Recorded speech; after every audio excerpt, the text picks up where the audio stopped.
What is worship? If you're like most people, you would say it's the singing at the beginning of your church service. Although singing is definitely a form of worship, it goes much deeper and way beyond singing. Worship, simply defined, is to bow before someone. The question is, who do I bow to? Do I bow to myself? Do I bow to how I feel? To what I desire or find pleasure in? Do I bow to politics or my country? To people or popularity?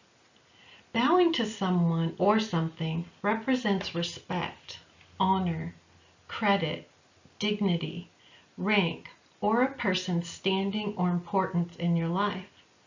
Let's spend a few minutes sharing a little about the expansive definition of what is worship. There are numerous Hebrew words for worship in the Old Testament. However, these three are particularly significant. Hawa means willingly, to bow down, to human beings, idols, or God. Abraham rushed to meet his visitors in Genesis 18:2. He bowed low to the ground. Yare may indicate both terror toward humans or gods, as well as awe and worship of the God of Israel. Deuteronomy 6:13 says, Israel is to fear the Lord your God and serve him only.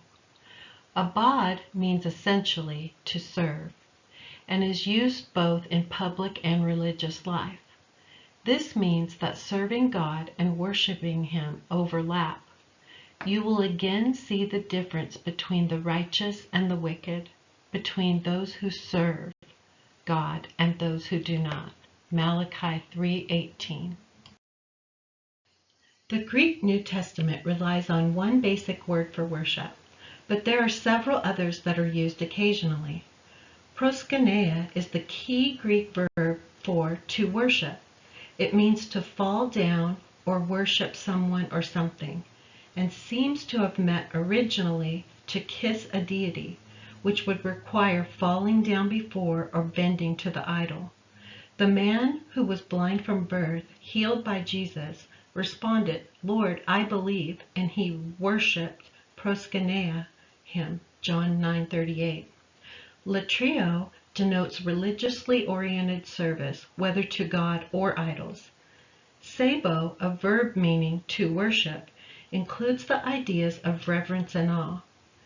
Both latrio and sebo are used in Romans 1:25. They exchanged the truth of God for a lie, and worshipped sebo and served latrio, created things rather than the Creator. Is worship something you step out of life to do each Sunday morning, or is worship a way you live your life each day? In both the Old and New Testaments, we can see that both Israel and the early New Testament church had the same basic understanding of worship as a whole life idea. They had the same priorities: relationship with God, relationship with one another, rest, giving and serving, remembering and praising. Coming back to the heart of worship, and it's all about you.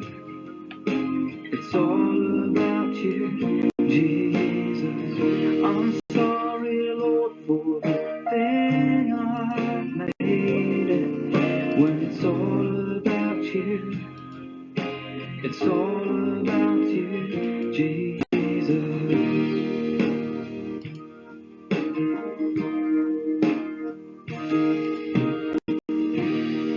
King of endless world, no one could express how much you deserve.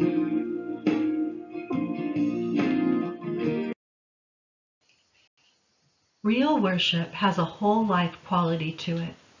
Real worship greets each new day with a desire to be pleasing to God, not so we can earn His favor, but because we already have it.